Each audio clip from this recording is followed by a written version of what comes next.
On the podcast this week is ROTA, the secret to your success, and stay tuned till the very end if you want to pay no car tax for a year. Welcome to the Profit Cash Growth Podcast. This is the podcast for 6 and 7 figure business owners who are looking to grow a financially successful business. My co-host Claire Hancott is a finance director, chartered accountant and entrepreneur, and every week I'll be exploring guidance and frameworks designed to help you increase your profits, improve your cash flow and grow your business. So this week, Claire, listeners need to listen right to the end because it's not very often that I give away actual free cash, is it? Is that what you're doing today? Well, basically, you're going to find out at the end, if you've got an electric car, keep listening to the end. I'm going to tell you how you can get a whole year's free car tax. Only electric cars? Yep. Listen to the end and we'll find out. But do you know what? I find it really interesting that you said that, actually. Sorry. I went to an event, last year, maybe like November time. And I remember pulling up in the car park. And I would say 90% of the cars in the car park fall into two categories: Teslas and Range Rovers. Yeah. And there was literally like nothing else in the car park. If you're a business owner and you can put it through the business, you either have a Tesla or you have a gas guzzling Range Rover, don't you? I just like them. Do you think ever the two will meet where you get like an electric Range Rover? Could you imagine? No. I mean, is it a thing? Electric? Surely. I think it would be frowned upon, wouldn't it? No, surely they must have an electric version because it's such a popular car in the UK. Jaguar Land Rover, I'm sure. In fact, the last company I worked at, I'm pretty sure we worked on that plant. Jaguar might not be here in a year after that rebrand situation. They'll be here in a year after that rebrand situation because there is no such thing as bad publicity. That's true. Michael O'Leary's lived by that his whole life, isn't he? But right, enough shit chat. Let's see what this week's news story of the week is.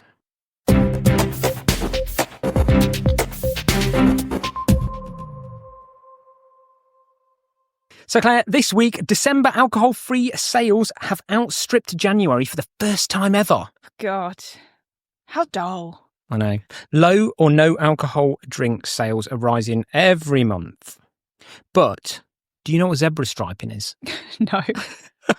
What? So this is the trend that is really fueling the big increase in, this is like splitting the G we did the other week with Guinness. If you can get a trend going on anything, you can get anything going. This is a bit of a story of marketing in life. So zebra striping is where you go out on a night out and every other drink you have is a no alcohol drink. So you have a pint of beer, then you have a pint of no alcohol beer. You have a pint of beer, and then no alcohol. Hang on.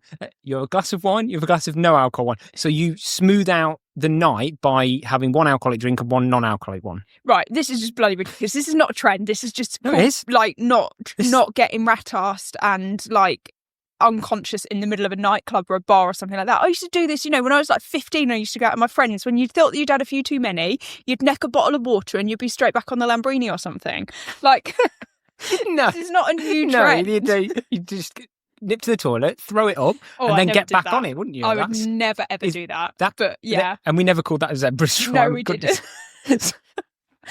I just don't understand why we have to have a name for everything now. I really do not like the world that we live in anymore. The growing practice of zebra striping, when people alternate between alcoholic and non-alcoholic drinks on a celebratory night in order not to get too drunk. It has to be a specific celebration. The thing is, when you're like a bit more of a sophisticated adult and you tend to go out and maybe not get leery, you'll go out and maybe have dinner or you'll be sitting down and you'll probably just naturally be drinking table water at the same time. Yeah, you don't give it a name. So you don't need to give these things a name. This just is called being a responsible person. Like it's, this is doing my head in. I feel like the world is just going in a direction that I don't belong in, and I don't know whether it's my age. Maybe I'm transitioning from a youngster to an older person. I told you that this lot will be our prime minister in the next 10, 20 years within our lifestyle, within our lifetime. So you need to just get used to this and start zebra striping. Anyway, a couple of things. It's not all doom and gloom, because while it has grown, actually alcohol-free drinks, even year on year, are up 47%, which is massive. Month on month, they're talking about 10 to 15%. The point of the story is that it's obviously usually alcohol-free would be for January, dry January and all that kind of thing. It's weird that December's outstripped it, which is a celebratory month over a month where you're actively not drinking, but it's because of zebra striping and people doing saying this such a straight face. I just love it.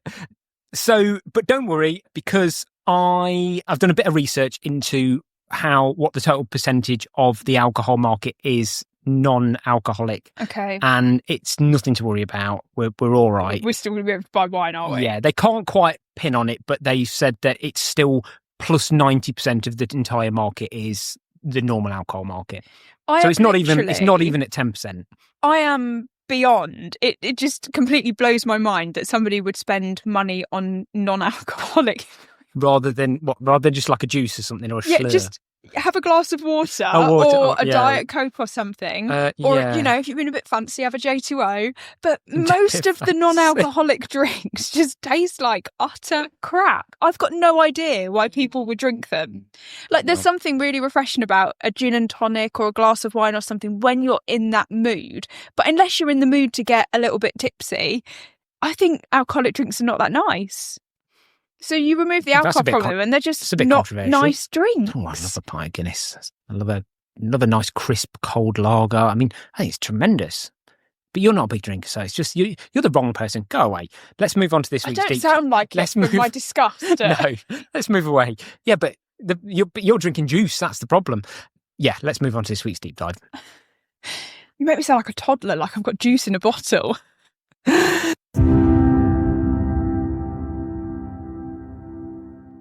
So this week, Claire, ROTA, ROTA, the secret behind Mars's $1 billion success. So this story came about recently. We learnt quite a lot about Mars, the chocolate confectioner. I say chocolate confectioner, but actually they make more money now from pet food than they do from chocolates, don't they? Yep. They are a bigger pet food company. They also own brands like Uncle Ben's and things like that. What was your Uncle Ben's joke, which I just thought was absolutely terrible? Oh, yeah.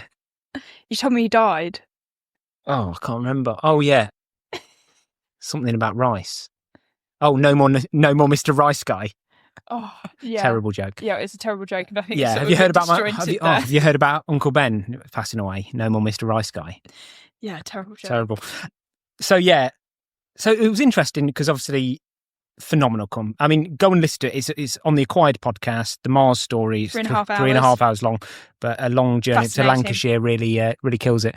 But fantastic story of how that business grew. But I think started to sound like Robert Peston then. Like, grew. But I thought what's really fascinating was today, I'm sure not always, but for a long period of time recently, they talk about their secret weapon being the number one financial metric that they track their entire business on is something called ROTA, which stands for Return on Total Assets. So it got me thinking, Claire, I think we needed to ask you, what is Return on Total Assets? And should we all be thinking about it? Yeah, this is an interesting one. It's quite an unusual metric. It's not one that you hear a lot, actually. Exactly, which is why I picked it out when we listened to the story, because I have an idea of what my view of it would be, and I use this a lot in things like property. So I talked to you about this. I was like, is this the same as, I look at what I call return on total equity. So as your equity grows, are you sweating that equity, or can you raise debt against it, close the equity and sweat the asset, so to speak, even harder? And I guess it's not quite that, but it's on those lines. But what exactly are Mars doing here? Yeah. So ROTA, Return on Total Assets, is supposed to give you an indication of how well you utilise your assets to generate profit. Okay. And the calculation for this is your profit. So most people will take EBIT. Some people take profit after tax or net profit before tax. It generally needs to include depreciation, but it's your profit. Yeah. Divide it by your total assets. Okay.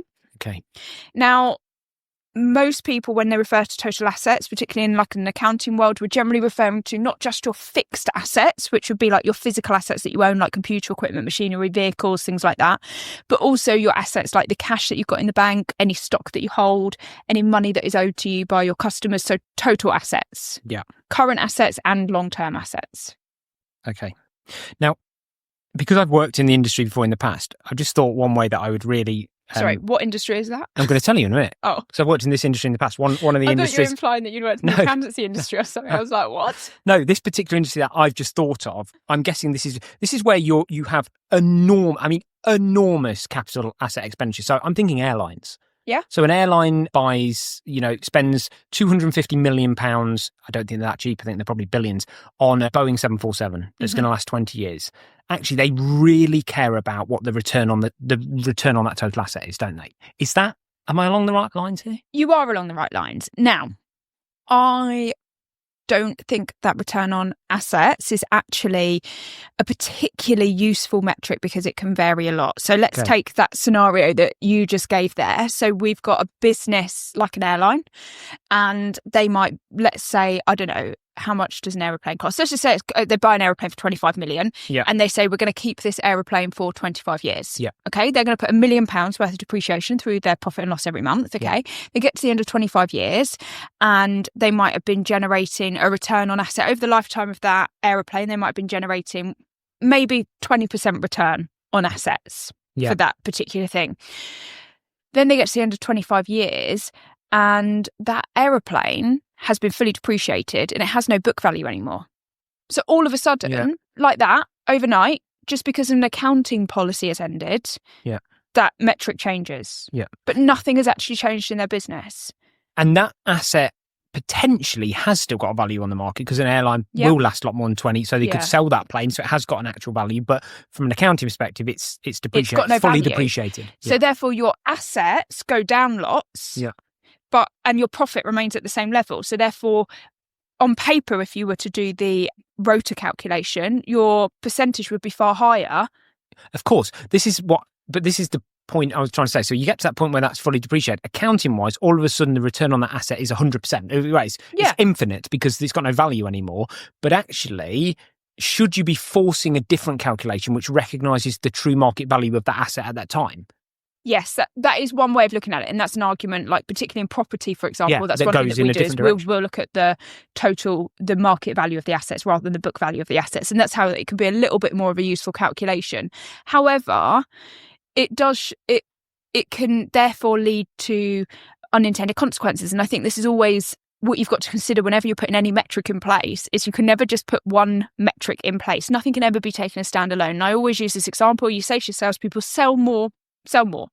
That's all we want to do is drive sales up. Go and sell more. Yep. And then what do? They slash prices, your margins drop, all of a sudden you're selling products at a loss. Driving a bigger loss into their business. Yes. So you cannot just ever say to somebody, go and sell more. You have to say, go and sell more whilst maintaining a with these net caveats. Margin of, and whilst making sure that we have a repeat spend of, and all of these types of caveats that you have to put against it to make sure that you're not driving dysfunctional behaviour. So you build the criteria that is sell more at this price to this audience in this packaging, delivered in this way at this time. Yeah. And it will be profitable. And so you build the framework. You probably don't need to go to those lengths. I say that whenever you set a metric, you should have, we call it a triangle of three. You have your main metric and then you have your two supporting metrics that make sure you stay on track. And that's one of the things you've got to consider when you're looking at something like ROTA. Because if you're targeting people or it's a key measure for your business to track ROTA, then the risk is that your team, your decision-making team, the people in the business, whoever that is, whether it's yourself or you've delegated it to a management team, they don't want to invest in new assets because ROTA goes down. Okay. Short term, ROTA will go down when you invest. Long term, ROTA will go up. Right. And that's the problem with ROTA is it's a long term measure, not a short term measure, and therefore it can drive dysfunctional short term behaviour. Yeah. So I generally will say that businesses that have a higher capital outlay tend to have lower wage costs overall in the long run, and therefore deliver longer, more sustainable profits. If you've got low capital outlay, it's because you tend to have a lot of reliance on labour. So we see service-based businesses as a classic example, very low outlay on capital expenditure and assets in a service-based business, huge outlay on wages. Yeah. Factories, if you've got a lot of outlay on wages, it's because you don't have normally state-of-the-art machinery that's optimised and is working without people. You need people to run the factory. So there's this direct link between profitability and investment in particularly fixed assets and infrastructure. And therefore, you need to make sure that you're not disincentivising anybody or giving them the wrong message, because when you invest in an asset, your ROTA is going to go down. So it's going to appear that your business is not very good at generating profit from its assets, but actually you've just made a huge outlay in this really swanky brand new equipment that in 10 years' time is going to revolutionise your business. Because if you overly target or incentivise your leadership team on just one metric like that, and the way to be really good at that metric is not to spend capital expenditure. Yes. What you end up with is a business in 20 years' time that is on its knees with the worst possible machinery, that is desperately in need of investment, and probably gets absolutely trounced by the competitor that comes along with all the new shiny stuff. Yes. And this is the issue with any financial metric, is it can be massively manipulated. Yeah. And long-term investments generally make some of your metrics go backwards. If, for example, and it happens when you're talking about P&L metrics as well. So, if you're talking about like just net profit as a simple one, if you invest in people, you don't wait until you've got a full-time job to fill for somebody. Generally, you wait until your current team is struggling a little bit and you have to take on somebody maybe when the capacity is only at 50%. So your profitability is going to go backwards when you make that decision to invest. Okay. And that's where ROTA, you need to just be a little bit careful that you get really caught up in these metrics that are not painting the full picture of your business. Okay. So what's your view on, do you have a view on how or why Mars have used this to their success? I don't believe that they have used this to the success. I think that this has come from the podcast host. It was the Acquired podcast. I think it's come from them doing a little bit of research and seeing this quite unusual statistic and maybe hearing somebody senior talk about it. I just do not believe that any business is ever, particularly a business of that size, a huge PLC, I just do not believe that it's any not PLC, business... it's private. Oh yeah, sorry, it is. It's not this listed, is it? part, it's maybe business. Maybe part of the challenge is the fact that they are quite private with how they do things, their numbers, so actually finding the information is difficult. So is, potentially they're not getting the right information. No business can ever be run on one metric alone. Interesting. Never. You've got to go ever, back ever. and listen to the podcast. They're pretty sure that is like, they hold it up as their holy grail, the reason they've been successful, that they track ROTA aggressively, and the guy that owned it believed in this whole return on assets thing. He's probably dead now. The business has probably got some shoddy assets in its thing. But again, you can only sweat that metric for so long, and then you've got a problem on your hands. As you said. You can consistently drive ROTA up just by simply not investing and or investing in low quality or substandard assets, and your ROTA would temporarily go high, but you're building this long-term issue in your business. So you have to, there are different ways of doing it. Maybe you could look at ROTA over a 5-year average, things like that you can start to look at when you're a more established business. But as soon as you think about ROTA over a 12-month period in a small business, it doesn't really have that much of a place. Okay. So are there, if this isn't the right metric, are there any metrics that would be applicable for our type of audience that would be good alternatives to this, or just stay away from it? There are lots of metrics, but honestly, I don't think that they have that much of a place in, I say small businesses, I mean businesses up to maybe about 5 million. They don't have that much of a place because every year can be vastly different, and it's not necessarily driven by the business. Sometimes it's driven by the business owner. So I'll give another example of ROCE or ROCE, which is return on capital employed. And that's a similar sort of thing, a similar way of calculating the metric. And again, that could be massively manipulated by the dividends that you take, or return on equity, for example, is another one. You could just simply decide one year to pay yourself a bumper dividend, which is absolutely nothing to do with the operational efficiency of the business and how good the business is at turning a profit, but that can massively impact that calculation. So you have to just be really careful with these more complex financial ratios that have a place in much bigger organisations. Okay, yeah. But there is one fit for purpose type stuff. Yeah. Yes. Now, it's not a bad thing to be aware of them. It's not a bad thing to look at them and understand them, because as your business grows and becomes more complex, it's good if you're comfortable talking this language, because you might find yourself in a meeting with an investor or a bank, and this might be an important metric for them. One thing that I do think is quite good for small businesses to track is the ROIC, so return on invested capital. Okay. And God, they've got an acronym for everything. I know, there absolutely is an acronym for everybody. The reason why I really like this is because it doesn't matter how you're funding your business, because there are some businesses that are bootstrapped, funded completely, self-generating cash and funded by the business owner with directors' loans and things like that. And then there are other businesses that are highly geared with lots of debt and finance and things like that.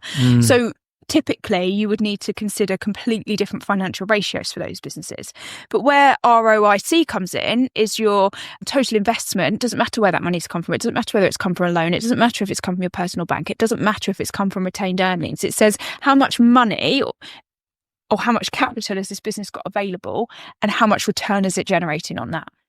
year on year. Wherever that's coming from. Yeah, and that can be really powerful, because that is essentially telling you for every pound that you've got available to your business to invest, what do you get back? What are you doing? So again, you're really sweating the capital, so to speak, that you've got. And I think that's a really powerful metric that most small businesses should be tracking. And what's really good about these metrics is generally you track them in percentages. So as your business grows, you can easily see, is that percentage getting worse or better? Whereas when you start to track a whole number, if you have like a quick growth period or anything like that, then those numbers can quite quickly become very difficult to see whether you're up or down overall. So I think the key summary with all this is, as always, work with a qualified finance professional, create your bespoke reporting pack for your business to work out exactly what those metrics are that really drive the business forward, because they're never the same. They can't be cookie cutter. And this is the problem with when we see people just, copying and pasting a set of management accounts out of Xero and sending them across to the business owner with no commentary or nothing. Is just like, well, what do I use that for? Like, how do I interpret that? And I think you've kind of hit the nail on the head there, is that my specialism is management accounts and financial reporting and financial strategy. And that is a specialism, just like being a tax advisor is a specialism, or being like a heart surgeon is a specialism, of being a doctor. It's that type of thing. Most people have got a general practitioner. 90% of their practical work experience is on submitting year-end accounts and calculating tax returns. That's what they do day in, day out. So when it comes to this more strategic side of things and the financial advice and things like that, they've got this 10% sort of theory, cookie cutter, basic stuff that they might have learned from textbooks but haven't really implemented in the real world. And that's then where businesses come unstuck, and also business coaches are really bad for this.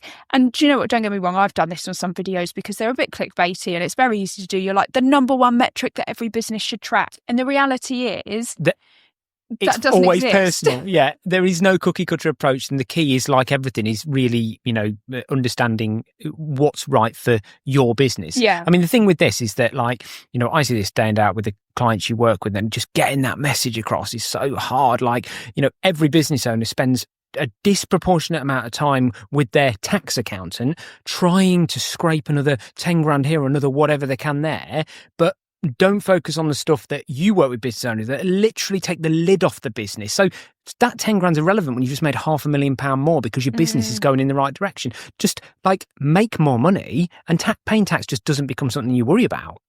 When, to cast everybody's minds back to our former Prime Minister, Rishi Sunak, when he introduced a change to corporation tax laws and they increased corporation tax to 25% for businesses with profits over 50k, that essentially means that if your business is making more than 250k profit, you're in the top 20% of businesses, because he said top 10% of businesses, because he said only 10% of businesses will pay 25% corporation tax. So if you're a business that makes more than 250k profit, you're in the top 10%. And all you've got to do, well done everybody. All you've simply got to do is apply the 80-20 rule and say that 80%, the mass market 80%, accounting, financial advice, cookie cutter, financial ratios is not going to apply to you, because you're in a niche 10%. You're in a niche, you're in the 10%. And you need niche support.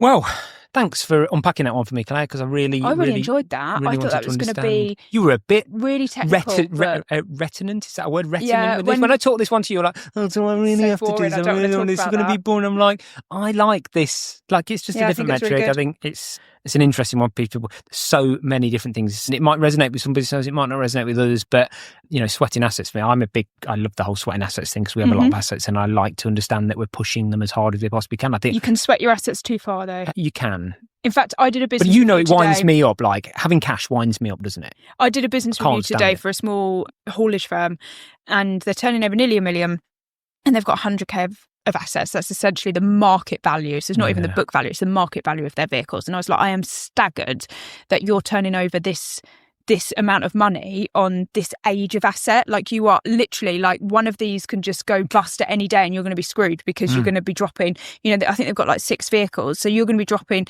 like nearly 20% of your turnover overnight, because your truck is about to blow up because you haven't invested in it. Like, you have to take that invest. Next step. You have to take that next step. So you can go down that road of sweating the assets too much, over sweating them, they become old. And that's where we start talking about utilisation. Understanding the profitability of each individual asset is really critical to make these decisions.